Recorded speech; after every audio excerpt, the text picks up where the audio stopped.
وبركاته نحمده ونصلي على رسوله الكريم أما بعد فأعوذ بالله من الشيطان الرجيم بسم الله الرحمن الرحيم ولا تقولوا لمن يقتل في سبيل الله أموات بل أحياء ولكن لا تشعرون صدق اللہ العظیم۔ حضرات سامعین کرام، آج 10 محرم الحرام ہے۔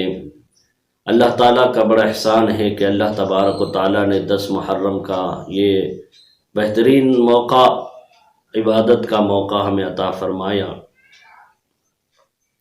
اس لیے کہ 10 محرم کو بڑی فضیلت حاصل ہے، بڑی عظمت حاصل ہے۔ دنیا کی تاریخ کے بڑے بڑے واقعات 10 محرم کو رونما ہوئے۔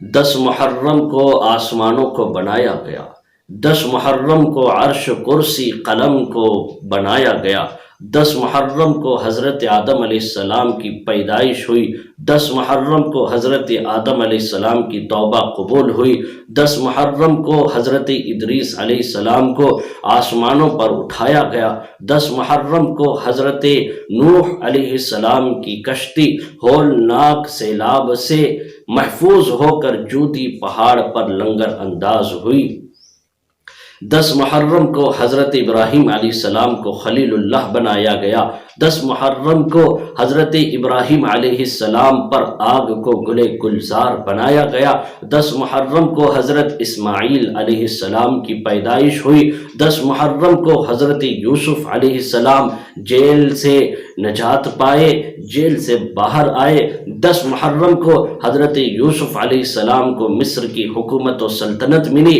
10 محرم کو حضرت موسیٰ علیہ السلام پر تورات نازل ہوئی، 10 محرم کو حضرت موسیٰ علیہ السلام اور بنی اسرائیل کو فرعون کے ظلم و ستم سے نجات ملی، 10 محرم کو حضرت عیسیٰ علیہ السلام کو پیدا کیا گیا، 10 محرم کو حضرت عیسیٰ علیہ السلام کو آسمانوں پر اٹھایا گیا، اسی 10 محرم کو حضرت یونس علیہ السلام مچھلی کے پیٹ سے باہر آئے۔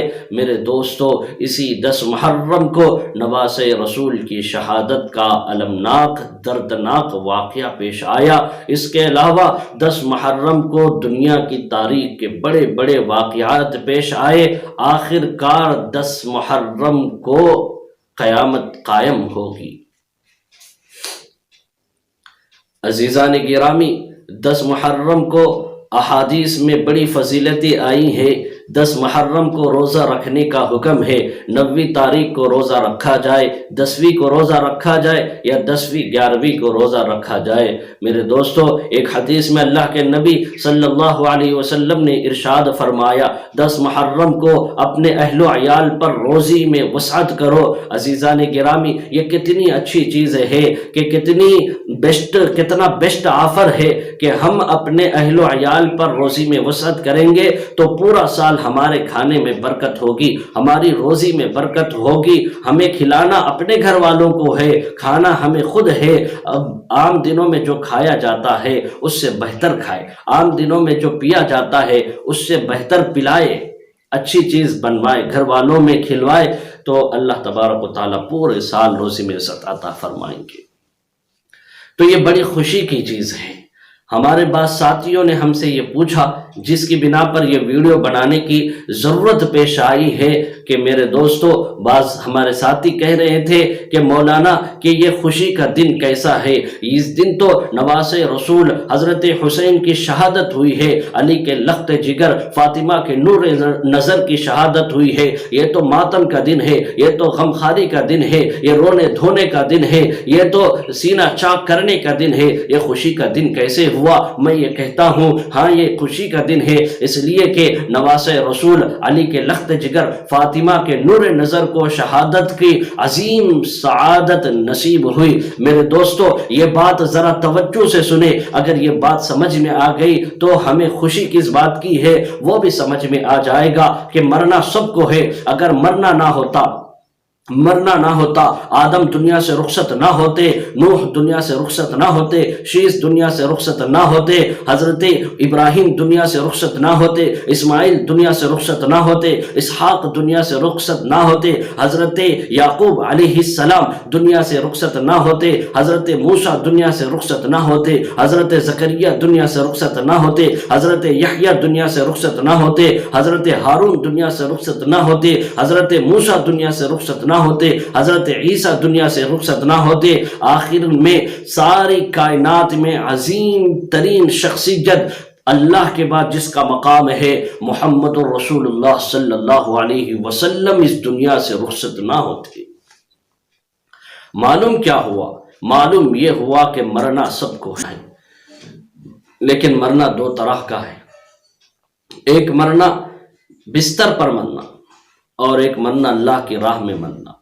جو بستر پر مرا وہ تو مر گیا، اور جو اللہ کی راہ میں مرا وہ مرا نہیں بلکہ وہ زندہ ہے۔ عزیز دوستو، یہ میں نہیں کہتا، اللہ تعالیٰ فرماتے ہیں وَلَا تَقُولُوا، نہ کہو، وَلَا تَقُولُوا لِمَنْ يُقْتَلُ فِي سَبِيلِ اللَّهِ أَمْوَاتٌ، جو اللہ کے راہ میں قتل کیے جائیں، جو اللہ کے راہ میں شہادت پا جائے، انہیں مردہ نہ کہو، انہیں میت نہ کہو، بل احیاء، بلکہ وہ زندہ ہے۔ کیسے زندہ ہے؟ وَلَكِنْ لَا تَشْعُرُونَ، اس زندگی کو تم سمجھ نہیں سکتے۔ معلوم یہ ہوا کہ جو اللہ کے راہ میں شہادت پاتے ہیں وہ مردہ نہیں ہے، وہ مرے نہیں ہے، بلکہ بل احیاء، وہ زندہ ہے، وہ زندہ تھے، زندہ ہے اور قیامت تک زندہ رہیں گے۔ ان کی کیسی زندگی یہ اللہ بہتر جانتے ہیں۔ تو ہمارا موقف یہ ہے کہ ہم حضرت حسین کو مردہ نہیں کہتے، حضرت حسین کو مرا ہوا نہیں کہتے، اس لیے کہ بل احیاء، اللہ فرماتے ہیں کہ وہ زندہ ہے، تو ہم زندوں پر ماتم نہیں کرتے، زندوں کے اوپر سینہ چاک نہیں کرتے، اس طرح کی زندگی پر ہم رونا دھونا نہیں کرتے۔ وہ روئے جن کا موقف یہ ہے کہ حضرت حسین مردہ ہے۔ تو معلوم یہ ہوا کہ مرنا سب کو ہے، مرنا دو طرح کا ہے، جو اللہ کے راہ میں مرتا ہے وہ مرتا نہیں، ہمیشہ کی زندگی پا جاتا ہے، اور جو بستر پر مرتا ہے وہ مر جاتا ہے۔ دوسری ایک توجہ سے سننا، بخاری شریف کی روایت ہے، اللہ کے نبی صلی اللہ علیہ وسلم نے ارشاد فرمایا، واللہ، اللہ کے نبی قسم کھا کر ارشاد فرماتے ہیں، میرے دوستو، میں جھوٹا ہو سکتا ہوں، آپ جھوٹے ہو سکتے ہیں، ہم سب جھوٹے ہو سکتے ہیں، لیکن نبی جھوٹے نہیں ہو سکتے۔ نبی بات کی ابتدا کرتے ہیں قسم کے ذریعے سے، خدا کی قسم کھا کر بات کی ابتدا کرتے ہیں، واللہ لوددت ان اقتل فی سبیل اللہ ثم احیا ثم اقتل ثم احیا ثم اقتل۔ میرے دوستو، اللہ کے نبی نے ارشاد فرمایا، کیا ارشاد فرمایا؟ قسم بخدا، اللہ کی قسم، میری تمنا ہے، میری آرزو ہے، میری دلی خواہش ہے کہ میں اللہ کے راستے میں شہید ہو جاؤں، پھر زندہ کیا جاؤں، پھر شہید ہو جاؤں، پھر زندہ کیا جاؤں، پھر شہید ہو جاؤں، پھر زندہ کیا جاؤں۔ میرے دوستو، اس لیے کہ شہادت سے بڑھ کر کوئی موت نہیں ہے۔ اب بتائیے، تین دفعہ قسم کھا کر اللہ کے نبی نے شہادت اپنے لیے طلب کی، شہادت کی تمنا ظاہر کی، وہ شہادت نبی کو، نبی کے بدلے میں نبی کے نواسے کو مل جائے تو یہ غم کی چیز ہے، یہ خوشی کی چیز ہے۔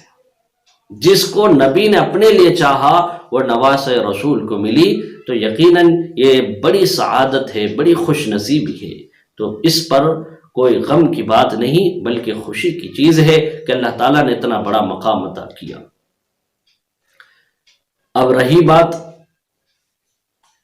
تعزیے کی، حسین کی شہادت کے بعد ان کے خاندان کے سروں کو کاٹا گیا اور نیزوں میں رکھ کر، تلواروں میں رکھ کر ان کے ذریعے سے ناچا گیا، خوشی منائی گئی۔ تعزیے اٹھانے والے اسی طرح اسی کی نقل کرتے ہیں، انہی کے لاشوں کو اٹھانے کی طرح ایک طرح کی مشابہت اختیار کرتے ہیں۔ تو عزیزان گرامی، بالاتفاق ہر مسلک اور ہر مکتب فکر کے علماء کے فتاوی موجود ہیں، تمام کے نزدیک حرام ہے۔